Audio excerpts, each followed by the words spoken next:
Hello friends, welcome to our channel and I am teacher Praveen Bagde. और आज हम पढ़ने वाले हैं दोस्तों बायोलॉजी का चौथा टॉपिक लुसेंट की बुक से।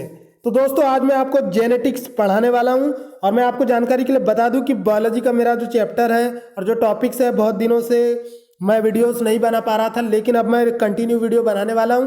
तो आप मेरे चैनल को अब तक सब्सक्राइब नहीं किए हैं तो प्लीज़ सब्सक्राइब कर लें। और आज हम पढ़ने वाले हैं बायोलॉजी का वीडियो जेनेटिक्स। तो दोस्तों स्टार्ट करते हैं जेनेटिक्स। What is genetics? तो दोस्तों मैं आपको जानकारी के लिए बता दूं, जेनेटिक्स को हिंदी में अनुवांशिकी कहा जाता है और कंपटीशन एग्जाम में अनुवांशिकी से रिलेटेड बहुत से क्वेश्चंस आते हैं और बहुत ही इजी होते हैं। और मैं आज आपको बहुत ही सिंपल वे में ट्रिक्स से बताने वाला हूं कि कैसे आपको उसे सॉल्व करना है। तो सबसे पहले मैं आपको बताऊंगा कि अनुवांशिकी क्या होती है। तो दोस्तों अनुवांशिकी का मतलब ही होता है, यह बायोलॉजी की एक ऐसी शाखा होती है जिसमें हम पीढ़ी दर पीढ़ी जनकों के गुणों को कैसे ट्रांसमिट होते हैं और उनके क्या कारण होते हैं और उनके लिए क्या रूल्स होते हैं, उन सभी का अध्ययन करने वाली बायोलॉजी की शाखा को अनुवांशिकी कहा जाता है दोस्तों। और अनुवांशिकी के पिता जो हैं वो ग्रेगर जॉन मेंडल को कहा जाता है। तो दोस्तों सबसे पहले हम बात करेंगे अनुवांशिकी में अनुवांशिक लक्षणों के बारे में। तो वे लक्षण जो पीढ़ी दर पीढ़ी संचरित होते हैं, यानी कि the properties that are inherited by generation to generation is known as a genetic properties। यानी कि अनुवांशिक गुण वे गुण होते हैं जो पीढ़ी दर पीढ़ी संचरित होते हैं या ट्रांसमिट होते हैं या इनहेरिट होते हैं, अनुवांशिक गुण कहलाते हैं। अनुवांशिक लक्षणों को पीढ़ी दर पीढ़ी संचरण करने की विधियों और कारणों के अध्ययन को ही जेनेटिक्स कहा जाता है। यानी कि दोस्तों अनुवांशिकी जो होती है बायोलॉजी की वह शाखा होती है जिसमें कि अनुवांशिक लक्षणों को कैसे एक पीढ़ी से दूसरी पीढ़ी ट्रांसमिट होते हैं, इसका अध्ययन किया जाता है।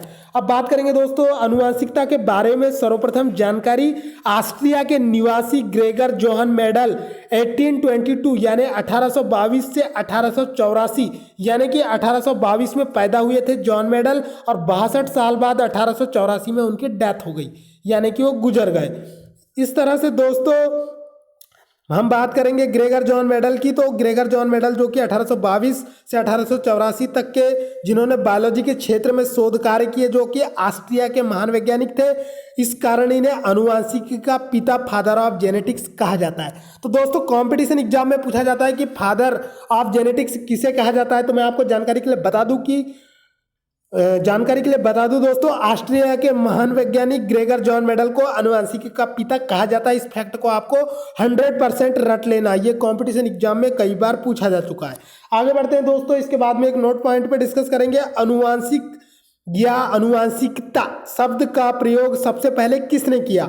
तो दोस्तों यह भी कंपटीशन एग्जाम के लिए मोस्टली इंपॉर्टेंट क्वेश्चन बनता है। अनुवांशिकता शब्द का प्रयोग, जेनेटिक्स शब्द का सबसे पहले प्रयोग विलियम वाटसन ने किया था, जबकि जीन शब्द का सबसे पहले प्रयोग विलियम जॉनसन ने किया था। किसने किया था दोस्तों? विलियम जॉनसन ने। यानी विलियम वाटसन ने जेनेटिक्स शब्द का प्रयोग सबसे पहले किया और जीन शब्द का सबसे पहले प्रयोग विलियम जॉनसन ने किया। आगे बढ़ते हैं दोस्तों, इसके बाद में बात करेंगे अनुवांशिकी संबंधी प्रयोग के लिए मेंडल ने मटर के पौधे का चुनाव किया। तो दोस्तों कंपटीशन एग्जाम में पूछा जाता है कि मेंडल ने किस पौधे का प्रयोग किया था अपने अनुवांशिकी के नियमों को सत्यापित करने के लिए। तो दोस्तों मैं आपको जानकारी के लिए बता दूं कि अनुवांशिकता के विभिन्न नियमों को बनाने के लिए मेंडल नामक वैज्ञानिक ने मटर के पौधे का चुनाव किया था। मटर समझ रहे हो ना दोस्तों? मटर जो कि गोल और पीले रंग के बीज होते हैं, जिसे हम बटाना भी बोलते हैं। आगे बढ़ते हैं दोस्तों, इसके बाद हम बात करेंगे मेंडल ने पहले एक जोड़ी फिर 2 जोड़ी विपरीत गुणों की वंशागति का अध्ययन किया। मतलब मेंडल ने दोस्तों 2 प्रयोग किया, एक में विपरीत गुण वाले जनकों का, एक जोड़ी विपरीत गुण वाले जनकों का प्रयोग किया और दूसरा प्रयोग जो है दोस्तों उनने 2 जोड़ी विपरीत गुण वाले जनकों का प्रयोग किया। तो इस तरह जो उन्होंने क्रॉस करवाया तो उसे क्रमशः एक संकरीय व द्विसंकरीय क्रॉस कहते हैं। आगे बढ़ते हैं दोस्तों, एक संकरीय क्रॉस पे डिस्कस करेंगे। सबसे पहले मैं आपको जानकारी के लिए बता दूं कि एक संकरीय क्रॉस को मोनो हाइब्रिड क्रॉस भी कहा जाता है। दोस्तों मेंडल ने मोनो हाइब्रिड क्रॉस में यह बताया कि मेंडल ने एक संकरीय क्रॉस के लिए लंबे और बौने पौधों के बीच क्रॉस कराया, जिससे निम्न परिणाम प्राप्त हुए। तो दोस्तों जो परिणाम प्राप्त हुए उसको आपको ध्यान से देखना है। ये टेबल जो है आपको बिल्कुल इस टेबल को ध्यान से देखना है। तो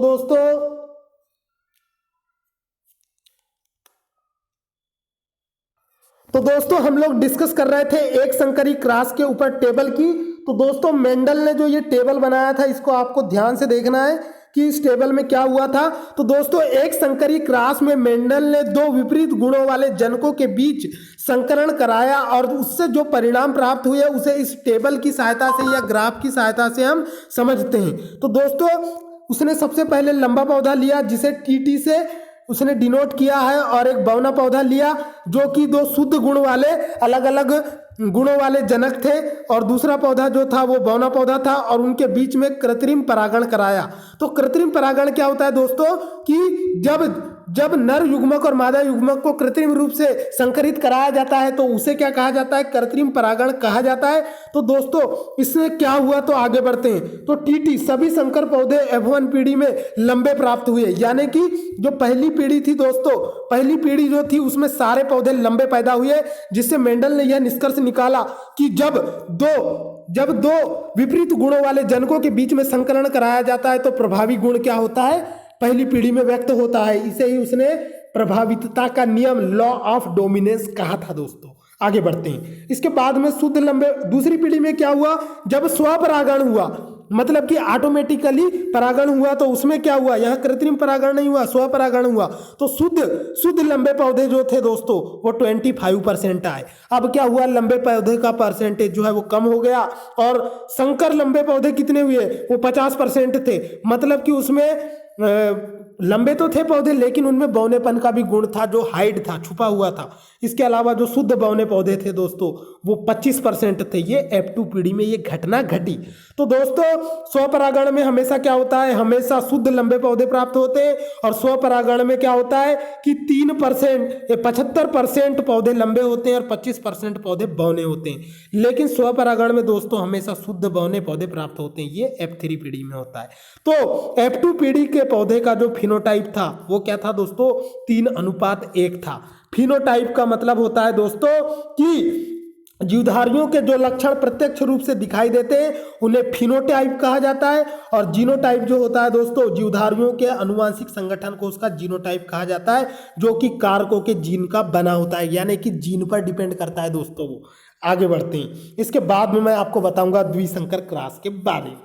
तो दोस्तों द्विसंकर क्रॉस के बारे में मैंने आपको पहले ही बता दिया है कि मेंडल ने जब दो जोड़ी विपरीत गुण वाले जनकों के बीच में संकरण कराया था तो उसे डाई हाइब्रिड क्रॉस यानी कि द्विसंकरीय क्रॉस के रूप में जाना जाता है, जिसमें उसने गोल एवं पीले बीज व हरे व धुर्रीदार बीज से उत्पन्न पौधों के बीच में क्रॉस कराया और उसके आधार पर निष्कर्ष निकाला और नए नियमों को दिया। तो आइए दोस्तों इसको डिटेल में डिस्क्राइब करते हैं। तो दोस्तों अब हम डिस्कस करेंगे द्विसंकरीय क्रॉस यानी डाई हाइब्रिड क्रॉस पे। तो दोस्तों बिना देरी किए डाई हाइब्रिड क्रॉस पे जाते हैं।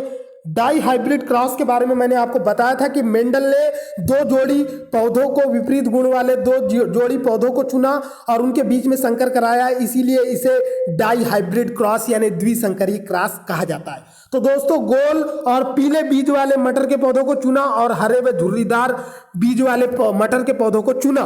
तो दोस्तों इसमें RY गैमेट था और इसमें RY गैमेट था और ये पैतृक पौधा था यानी कि पेरेंट पौधे थे और इनके बीच में क्या करवाया, उसने स्वपरागण करवाया।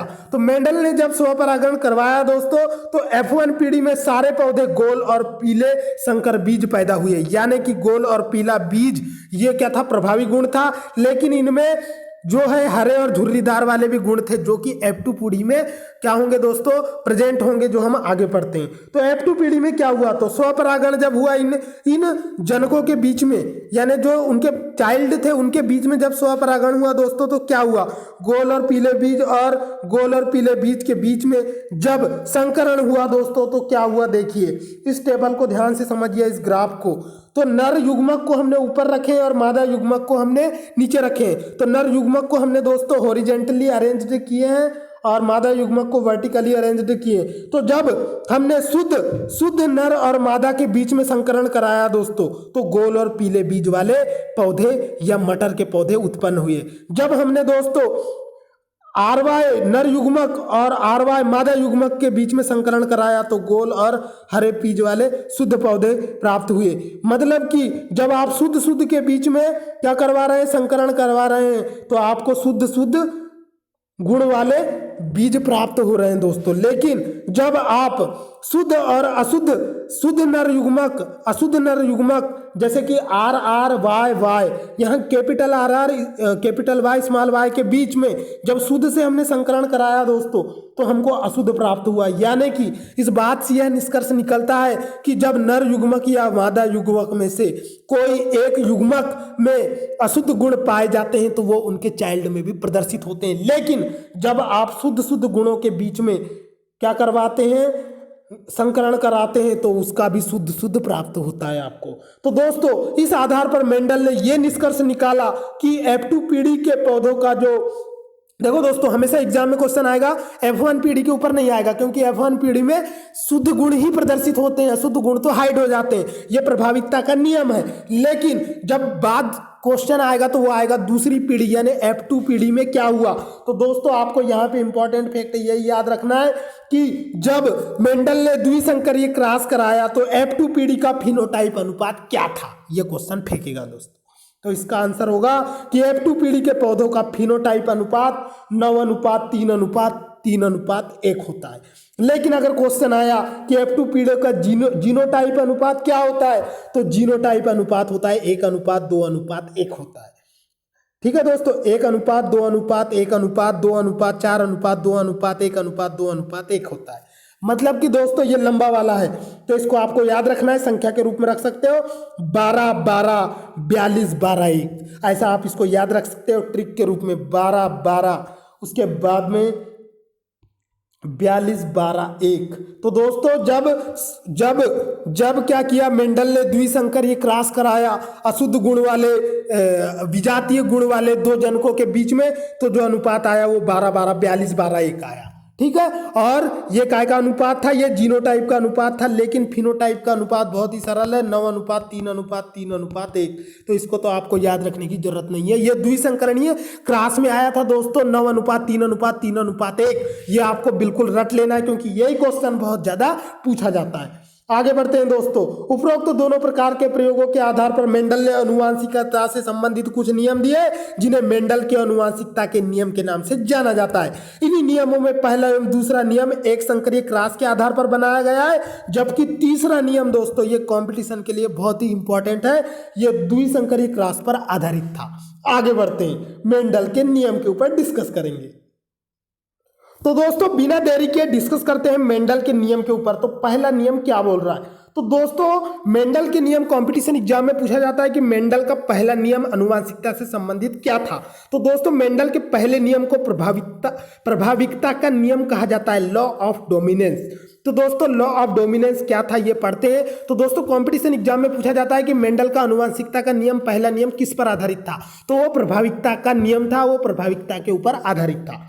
तो दोस्तों मेंडल के प्रथम नियम के अनुसार, मेंडल के प्रथम आनुवंशिकता के नियम के अनुसार एक जोड़ा विपर्यायी यानी कि अलग अलग गुण वाले शुद्ध माता व पिता में संकरण करने से प्रथम पीढ़ी में प्रभावी गुण प्रकट होते हैं, जबकि अप्रभावी गुण छिप जाते हैं। प्रथम पीढ़ी में केवल प्रभावी गुण ही दिखाई देते हैं, लेकिन अप्रभावी गुण उपस्थित अवश्य रहता है। यह गुण दूसरी पीढ़ी में प्रकट होता है दोस्तों, समझ गए ना आप। आगे बढ़ते हैं, दूसरा नियम था पृथक्करण का नियम, लॉ ऑफ सेग्रेगेशन। तो दोस्तों लॉ ऑफ सेग्रेगेशन, तो कंपटीशन एग्जाम में पूछा जाता है कि मेंडल के आनुवंशिकता का द्वितीय नियम किस पर आधारित था। तो दोस्तों मेंडल की आनुवंशिकता का द्वितीय नियम पृथक्करण का नियम यानी लॉ ऑफ सेग्रेगेशन पर आधारित था। The second law of genetics is based on law of segregation. तो आगे बढ़ते हैं दोस्तों, लक्षण कारकों यानी जीनों के जोड़ों के दोनों कारक युग्म बनाते समय पृथक हो जाते हैं। क्या होता है दोस्तों, ओवरलैप हो जाते हैं या मिक्स हो जाते हैं या क्रॉसिंग ओवर हो जाते हैं। लक्षण कारकों के जीन जो है वो क्रॉसिंग ओवर हो जाते हैं, क्योंकि इनमें क्या पाया जाता है, अर्धसूत्री विभाजन पाया जाता है। आगे बढ़ते हैं दोस्तों, तो लक्षण कारकों के जीनों के जोड़ों के दोनों कारक युग्म बनाते समय पृथक हो जाते हैं क्रॉसिंग ओवर के कारण। इसमें से केवल एक कारक ही किसी एक युग्मक में पहुंचता है। इस नियम को युग्मकों की शुद्धता का नियम भी कहा जाता है, यानी कि प्योरिटी ऑफ जाइगोट। आगे बढ़ते हैं दोस्तों। इसके बाद में इसे शुद्धता का नियम भी कहा जाता है, पृथक्करण के नियम को शुद्धता का नियम भी कहा जाता है। यह कंपटीशन एग्जाम का महत्वपूर्ण क्वेश्चन बनता है दोस्तों। आगे बढ़ेंगे हम स्वतंत्र अपव्यूहन का नियम। तो दोस्तों सब स्वतंत्र अपव्यूहन का नियम इसे लॉ ऑफ इंडिपेंडेंट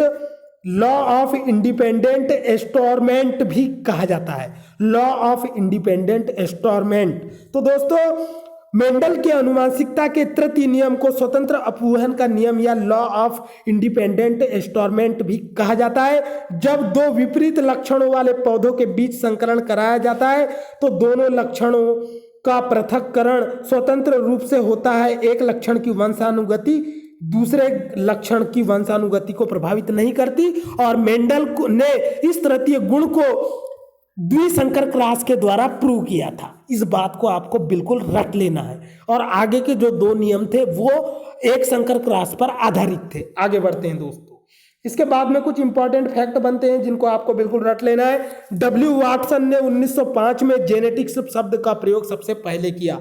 तो जेनेटिक्स शब्द जो है दोस्तों ये दुनिया में कब आया? 1905 में सबसे पहले जोहानसन ने 1905 में सबसे पहले डब्ल्यू वाटसन ने जेनेटिक्स शब्द का प्रयोग किया दोस्तों। और जेनेटिक्स बायोलॉजी की वह शाखा है जिसमें हम जीवों के जेनेटिक गुणों का कैसे एक पीढ़ी से दूसरी पीढ़ी में जाते हैं इसका अध्ययन करते हैं। आगे बढ़ते हैं दोस्तों। इसके बाद में हम बात करेंगे जीन की। तो जीन शब्द सबसे पहले कब आया? तो दोस्तों जीन से निकला है जोहानसन। तो जीन शब्द को सबसे पहले जोहानसन ने 1909 में प्रयोग किया था। आगे बढ़ते हैं दोस्तों। फिनोटाइप। फिनोटाइप के ऊपर बहुत सारे कंपटीशन एग्जाम में क्वेश्चन आते हैं दोस्तों। जीवधारियों के जो लक्षण प्रत्यक्ष रूप से दिखाई देते हैं उन्हें क्या कहते हैं?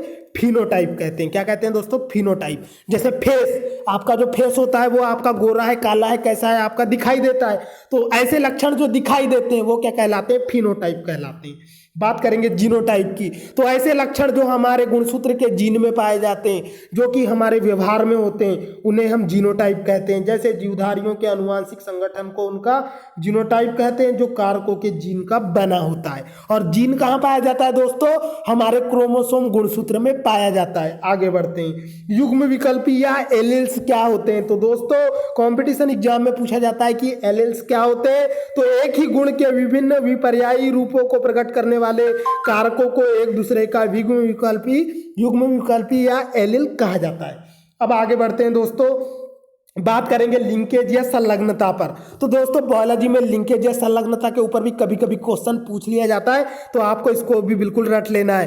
तो एक ही गुणसूत्र पर स्थित जीनों में एक साथ वंशगत होने की प्रवृत्ति पाई जाती है। जीनों की इस प्रवृत्ति को संलग्नता कहते हैं दोस्तों। मतलब कि एक ही गुणसूत्र पर दो अलग अलग प्रकार के क्या पाए जाते हैं? जीन पाए जाते हैं और इसी प्रवृत्ति को संलग्नता कहते हैं। जबकि जीन के एक ही गुणसूत्र पर स्थापित होते हैं और एक साथ वंशानुगत होते हैं इन्हें संलग्न जीन भी या लिंक्ड जीन्स भी कहा जाता है। तो दोस्तों हम लोग डिस्कस कर रहे थे लिंकेज या संलग्नता पर। तो मैं आपको जानकारी के लिए बता दूं दोस्तों कि संलग्नता क्या होती है। एक ही गुणसूत्र पर स्थित जीनों में एक साथ वंशानुगत होने की प्रवृत्ति पाई जाती है। जीनों की इस प्रवृत्ति को संलग्नता कहते हैं। जबकि जीन को एक ही गुणसूत्र पर स्थापित होते हैं और एक साथ वंशानुगत होते हैं इन्हें संलग्न जीन या लिंक्ड जीन्स भी कहा जाता है। तो दोस्तों लिंग संलग्न जीन लिंग संलग्न गुणों को एक पीढ़ी से दूसरी पीढ़ी में ले जाते हैं। वास्तव में एक्स गुणसूत्र पर ही स्थित जीन ही लिंग संलग्न जीन कहलाते हैं क्योंकि इसका प्रभाव नर और मादा दोनों पर पड़ता है। तो लिंग संलग्नता की सर्वप्रथम विस्तृत व्याख्या मार्गन ने 1910 में की थी। तो दोस्तों कंपटीशन एग्जाम में पूछा जाता है कि लिंग संलग्नता की सर्वप्रथम विस्तृत व्याख्या किसने की थी?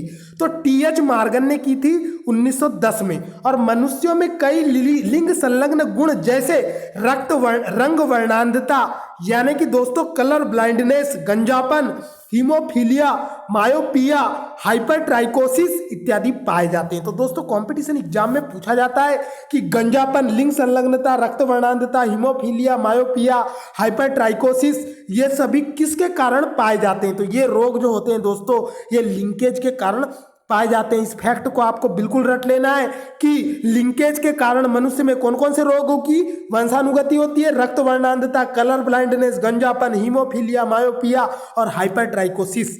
और लिंग संलग्न गुण स्त्रियों की अपेक्षा पुरुषों में ज्यादा प्रकट होते हैं दोस्तों। पुरुषों में ये गुण क्या होते हैं, ज्यादा जल्दी प्रकट होते हैं। आगे बढ़ते हैं दोस्तों। इसके बाद में मैं आपको ह्यूमन जेनेटिक्स के बारे में थोड़ा सा पढ़ाने वाला हूं। तो दोस्तों ह्यूमन जेनेटिक्स का मतलब होता है मनुष्य में वंशानुगति या मनुष्य के अंदर वंशानुगति। तो दोस्तों हम, हमारे पिताजी, हमारे दादाजी, हमारे अंदर हमारे पिताजी के गुण, पिताजी में दादाजी के गुण, ऐसे जो है पिताजी और दादाजी के गुण जब उनके आने वाली संतानों में जाते हैं तो इसे ही ह्यूमन जेनेटिक्स के अंतर्गत पढ़ा जाता है दोस्तों। तो आइए दोस्तों बिना देरी किए डिस्कस करते हैं ह्यूमन जेनेटिक्स के ऊपर। तो मनुष्य में जेनेटिक गुणों का जो ट्रांसफॉर्मेशन होता है, जो स्थानांतरण होता है दोस्तों, उसके लिए क्रोमोसोम या गुणसूत्र जिम्मेदार होते हैं। तो गुणसूत्र का नामकरण डब्ल्यू वाल्डेयर ने 1888 में किया था। तो आपको बिल्कुल भी रट लेना है दोस्तों, बिल्कुल भी याद रखने के लिए ज्यादा दिमाग पे जोर डालने की जरूरत नहीं है। गुणसूत्र का नामकरण डब्ल्यू वाल्डेयर ने किया था 1888 में। गुणसूत्र का नामकरण डब्ल्यू वाल्डेयर ने 1888 में किया था। तो इस फैक्ट को आपको रट लेना है, कॉम्पिटिशन एग्जाम में फ्रीक्वेंटली पूछा जाता है कि गुणसूत्र का नामकरण किसने किया। तो दोस्तों गुणसूत्र का नामकरण डब्ल्यू वाल्डेयर ने 1888 में किया। ये तो बिल्कुल इजी फैक्ट है दोस्तों। आगे बढ़ते हैं। गुणसूत्रों में पाए जाने वाले अनुवांशिक पदार्थ को जीनोम कहते हैं। क्या कहते हैं दोस्तों, जीनोम कहते हैं। तो गुणसूत्रों में पाए जाने वाले अनुवांशिक पदार्थ को जीनोम कहते हैं और जीन इन्हीं गुणसूत्रों पर पाया जाता है। तो ये क्वेश्चन कंपटीशन एग्जाम में पूछा जाता है दोस्तों कि गुणसूत्रों में पाए जाने वाले अनुवांशिक पदार्थ को क्या कहा जाता है। तो इसका उत्तर होता है जीनोम कहा जाता है। आगे बढ़ते हैं दोस्तों। इसके बाद में मैं आपको बताऊंगा कि इसके अलावा दोस्तों गुणसूत्रों के बाहर कोशिका द्रव्य में जीन और भी एक जगह में पाया जाता है। तो गुणसूत्रों के बाहर जीन यदि कोशिका द्रव्य के कोशिकांगों में होती है तो इसे प्लाज्मा जीन कहा जाता है दोस्तों। क्या कहा जाता है, प्लाज्मा जीन कहा जाता है। और मैं आपको जानकारी के लिए बता दूं दोस्तों कि कोशिका द्रव में जो द्रवित वाला भाग होता है उसे प्लाज्मा कहा जाता है। और प्लाज्मा में दोस्तों वाटर बहुत अधिक मात्रा में पाया जाता है। आगे बढ़ते हैं। इसके बाद में दोस्तों बात करेंगे 1956 में एस बेंजर के द्वारा जीन की आधुनिक विचारधारा दी गई। इसके अनुसार जीन के कार्य की इकाई सिस्ट्रॉन और उत्परिवर्तन की इकाई को म्यूटॉन तथा संयोजन की इकाई को रेकॉन कहा जाता है। तो दोस्तों अगर आपने मिस्टर एक्स मूवी देखा होगा तो उसमें म्यूटेशन, हॉलीवुड की मूवी है दोस्तों, जिसमें म्यूटेशन के बारे में बताया गया है। तो म्यूटेशन के लिए रिस्पॉन्सिबल जो उत्परिवर्तन की इकाई होती है दोस्तों उसे म्यूटान कहा जाता है। म्यूटॉन एक्स-मेन मूवी में आप देख सकते हैं। इसके अलावा दोस्तों जो इकाई जो सिस्ट्रॉन होती है वो क्या होती है, जीन के कार्य की इकाई होती है और उत्परिवर्तन की इकाई म्यूटॉन होती है। और इसके अलावा दोस्तों संयोजन की इकाई को रेकॉन कहा जाता है। आगे बढ़ते हैं दोस्तों। इस तरह दोस्तों आपको हॉलीवुड की मूवी भी देखना है, वो भी काफी ज्ञानवर्धक होती है। हमारे बॉलीवुड की मूवी तो ओनली लव अफेयर पर आधारित होती है। आगे बढ़ते हैं दोस्तों। इसके बाद में बात करेंगे मनुष्य में 20 आवश्यक अमीनो एसिड पाए जाते हैं। तो दोस्तों प्रोटीन को बनने के लिए रिस्पॉन्सिबल होता है अमीनो एसिड। और हमारे शरीर में कई प्रकार के अमीनो एसिड होते हैं। अगर एक भी प्रकार के अमीनो एसिड की कमी हो गई तो हमारे शरीर में विकृति आने लगती है, दाढ़ी पकने लगती है, बाल झड़ने लगते हैं और अनेकों प्रॉब्लम आने लगती है। तो ये सब अमीनो एसिड के कारण होता है। और मनुष्य में 20 प्रकार के आवश्यक अमीनो एसिड पाए जाते हैं जो हर मनुष्य में होना बहुत ही जरूरी होते हैं। अभी आगे बढ़ते हैं दोस्तों, मेडिसिन के ऊपर नहीं जाएंगे। आर्थर कोर्नबर्ग ने 1962 में डीएनए पॉलीमरेज नामक एंजाइम की खोज की जिसकी सहायता से डीएनए का संश्लेषण होता है। तो इस फैक्ट को आपको बिल्कुल याद रखना है दोस्तों कि डीएनए का संश्लेषण करने वाला कौन सा एंजाइम होता है। तो दोस्तों डीएनए का संश्लेषण करने वाले एंजाइम का नाम होता है डीएनए पॉलीमरेज एंजाइम। तो दोस्तों एंजाइम क्या होते हैं, एंजाइम ऐसे पदार्थ होते हैं जो हमारे शरीर में पाए जाते हैं। वो किसी भी क्रिया में भाग नहीं लेते लेकिन किसी भी रासायनिक पदार्थ को बनने के लिए रिस्पॉन्सिबल होते हैं, उस प्रक्रिया को बढ़ाते हैं या धीमा करते हैं। तो ये होते हैं उत्प्रेरक या कैटलिस्ट या एंजाइम। आगे बढ़ते हैं दोस्तों। इसके बाद हम बात करेंगे मनुष्य में लिंग निर्धारण, how to sex determination in human genetics. तो आगे बढ़ते हैं दोस्तों।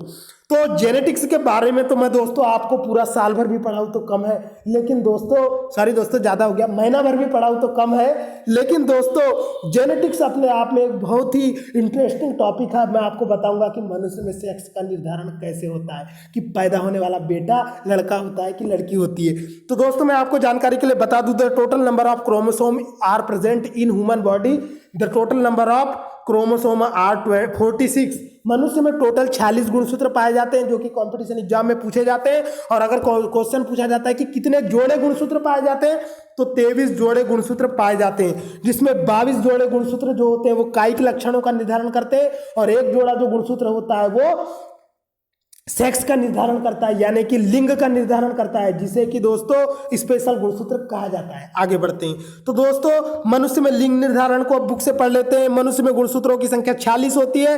प्रत्येक संतान को समजात गुणसूत्रों की प्रत्येक जोड़ी का एक गुणसूत्र अंडाणु के द्वारा माता से तथा दूसरा गुणसूत्र जो होता है वो शुक्राणु के द्वारा पिता से प्राप्त होता है। यानी कि एक गुणसूत्र जो होता है दोस्तों वो ओवम यानी कि माता के अंडाणु से, और एक जोड़ा गुणसूत्र जो होता है वो शुक्राणु से यानी कि स्पर्म से पिता से प्राप्त होता है। तो शुक्र जनन यानी स्पर्मेटोजेनेसिस में अर्धसूत्री विभाजन के द्वारा 2 प्रकार के शुक्राणु बनते हैं। तो दोस्तों मैंने आपको पहले ही बता दिया है कि मनुष्यों में अर्धसूत्री विभाजन होता है, क्रॉसिंग ओवर की प्रक्रिया होती है और एक पीढ़ी से दूसरे पीढ़ी में गुणों को ले जाया जाता है। आगे बढ़ते हैं दोस्तों, तो इसमें क्या होता है अर्धसूत्री विभाजन में 22 धन x, और इसमें क्या होता है दोस्तों कि अर्धसूत्री विभाजन में 2 प्रकार के शुक्राणु बनते हैं, जिनमें से आधे जो शुक्राणु होते हैं वो 22 धन x और आधे शुक्राणु 22 धन y वाले गुणसूत्र होते हैं। तो नारियों में एक ही प्रकार के गुणसूत्र पाए जाते हैं, 22 धन x और 22 धन x। तो दोस्तों जो अंडाणु होते हैं निषेचन के समय में यदि अंडाणु का x गुणसूत्र शुक्राणु के 23वीं जोड़ी x से मिलता है तो बनने वाली संतान क्या होती है, लड़की होती है। यानी जब लड़की का 22 धन x गुणसूत्र लड़के के 22 धन x वाले शुक्राणु से मिलता है तो पैदा होने वाली संतान क्या होती है दोस्तों, 22 धन x। महिला के गुणसूत्र से जब पुरुष का 22 धन x वाला शुक्राणु मिलता है तो पैदा होने वाली संतान लड़की होती है, x से लड़की पैदा होती है। लेकिन जब मादा के 22 धन x वाले गुणसूत्र से पुरुष का 22 धन y वाला शुक्राणु वाला गुणसूत्र जब मिलता है और क्रॉसिंग ओवर की प्रक्रिया होती है तो दोस्तों ऐसी स्थिति में पैदा होने वाला युग्मनज लड़का होता है, अतः पुरुष का गुणसूत्र संतान में लिंग निर्धारण के लिए उत्तरदायी होता है। लेकिन हमारे देश में रूढ़िवादिता के कारण महिलाओं के ऊपर इल्जाम लगाया जाता है, जो कि गलत है वैज्ञानिक दृष्टिकोण से। आगे बढ़ते हैं दोस्तों, इसके बाद में हम बात करेंगे नोट, परखनली शिशु के मामले में निषेचन परखनली के अंदर होता है, तो इसमें कृत्रिम रूप से गर्भाधान कराया जाता है दोस्तों। ये आपको हम कभी बाद में डिटेल में पढ़ाएंगे बायोलॉजी। आगे बढ़ते हैं, इसके बाद में हम बात करते हैं दोस्तों शिशु का पितृत्व स्थापित करने के लिए डीएनए फिंगर प्रिंटिंग तकनीक का यूज किया जाता है। तो डीएनए फिंगर प्रिंटिंग एक अपने आप में बहुत ही इंपॉर्टेंट टॉपिक है दोस्तों। तो इस तरह से मेरा जेनेटिक्स का टॉपिक बहुत ही सिंपली वे में कंपटीशन एग्जाम की दृष्टि से कंप्लीट हुआ। मैं था आपका टीचर इंजीनियर प्रवीण कुमार बागड़े। ऐसे ही इंटरेस्टिंग और धांसू वीडियोस के साथ हम मिलेंगे, लेकिन एक छोटी सी जानकारी रह गई है दोस्तों, मैं आपको गुणसूत्रों की संख्या जो कंपटीशन एग्जाम में आती है बताना छूट गया था, लेकिन अब मैं आपको बता देता हूं कि किस जीव में कितने गुणसूत्र पाए जाते हैं। तो इस टेबल को आपको बिल्कुल रट लेना है दोस्तों। सबसे पहले मैं बात करूंगा एस्केरिस। एस्केरिस जो होता है दोस्तों ये एक प्रकार का जीव होता है जो लंबा होता है, केंचुए की तरह होता है। इसमें मात्र 2 गुणसूत्र पाए जाते हैं। मच्छर में 6 गुणसूत्र पाए जाते हैं दोस्तों। तो एक मच्छर आदमी को हिजड़ा बना देता है, तो उस हिजड़ा बनाने वाले मच्छर में 6 गुणसूत्र पाए जाते हैं दोस्तों। इसके बाद हम बात करेंगे घरेलू मक्खी की, जो हमारे घर में जो हाउस फ्लाई होती है दोस्तों, इसमें 12 गुणसूत्र पाए जाते हैं। बात करेंगे मटर की, जिसे मेंडल ने अपने प्रयोग के लिए चुना था, इसमें 14 गुणसूत्र पाए जाते हैं दोस्तों। इसके बाद हम बात करेंगे दोस्तों प्याज की, तो प्याज में दोस्तों कितने गुणसूत्र पाए जाते हैं, 16 गुणसूत्र पाए जाते हैं। मक्का में 20 गुणसूत्र पाए जाते हैं। बात करेंगे दोस्तों टमाटर, जिसके बिना हमारे घर की चटनी का स्वाद नहीं आता है, तो दोस्तों उस टमाटर में 24 जोड़े गुणसूत्र पाए जाते हैं। मेंढक की अगर मैं बात करूं दोस्तों तो उसमें 26 गुणसूत्र पाए जाते हैं। तो दोस्तों ये टोटल संख्या बता रहा हूँ, जोड़े नहीं बता रहा हूँ आपको। तो एस्केरिस में 2 गुणसूत्र पाए जाते हैं, मच्छर में 6 पाए जाते हैं, घरेलू मक्खी में 12 पाए जाते हैं, मटर में 14 पाए जाते हैं, प्याज में 16 पाए जाते हैं, मक्का में 20 पाए जाते हैं, टमाटर में 24 पाए जाते हैं। इसके बाद में टमाटर को आप ऐसे याद रख सकते हैं दोस्तों, दिन में 24 घंटे होते हैं और टमाटर में भी 24 गुणसूत्र होते हैं। मेंढक में 26 गुणसूत्र पाए जाते हैं दोस्तों। नींबू में 18 और 36 गुणसूत्र पाए जाते हैं। बिल्ली में 38 गुणसूत्र पाए जाते हैं और चूहे में 40 गुणसूत्र पाए जाते हैं दोस्तों। और जो बड़े चूहे होते हैं उनमें दोस्तों 42 गुणसूत्र पाए जाते हैं। गेहूं में भी 42 गुणसूत्र पाए जाते हैं। तो चूहा और गेहूं में 42 गुणसूत्र पाए जाते हैं दोस्तों। इसके अलावा बात करूंगा दोस्तों खरगोश में 44 गुणसूत्र पाए जाते हैं। खरगोश जो है बहुत जल्दी भाग जाता है, बहुत जल्दी चौवा भाग जाता है वो, तो इसका डबल 4 होता है, मतलब कि खरगोश में 44 गुणसूत्र पाए जाते हैं। मनुष्य में 46 पाए जाते हैं। आलू में 48 पाए जाते हैं। चिंपैंजी में भी 48 पाए जाते हैं। तंबाकू में भी 48 पाए जाते हैं। तो आलू, चिंपैंजी और तंबाकू में 48 गुणसूत्र पाए जाते हैं दोस्तों। घोड़े में 64 गुणसूत्र पाए जाते हैं। और दोस्तों बात करेंगे अब कुत्ते की, तो कुत्ते में 78 गुणसूत्र पाए जाते हैं। इसके अलावा दोस्तों कबूतर जो आपके घर में पाले जाते हैं उसमें 80 गुणसूत्र पाए जाते हैं। और टेरिडोफाइट्स जो जीव होते हैं उनमें 1300 से 1600 गुणसूत्र पाए जाते हैं। तो दोस्तों ये गुणसूत्रों में आपको विशेष रूप से याद रखना है दोस्तों, मेंढक में 26 गुणसूत्र पाए जाते हैं। बिल्ली में 38 पाए जाते हैं। खरगोश में 44 पाए जाते हैं। मनुष्य में 46 पाए जाते हैं। और कुत्ते में 78 पाए जाते हैं। तो ये इंपॉर्टेंट है दोस्तों, इनको आपको बिल्कुल रट लेना है। तो मेरा ये वीडियो आपको कैसा लगा कमेंट करके जरूर बताएं। आप मिलते हैं अगले वीडियो में ऐसे ही इंटरेस्टिंग जानकारी के साथ। तब तक के लिए टाटा, बाय बाय, नमस्कार, खुदा हाफिज दोस्तों।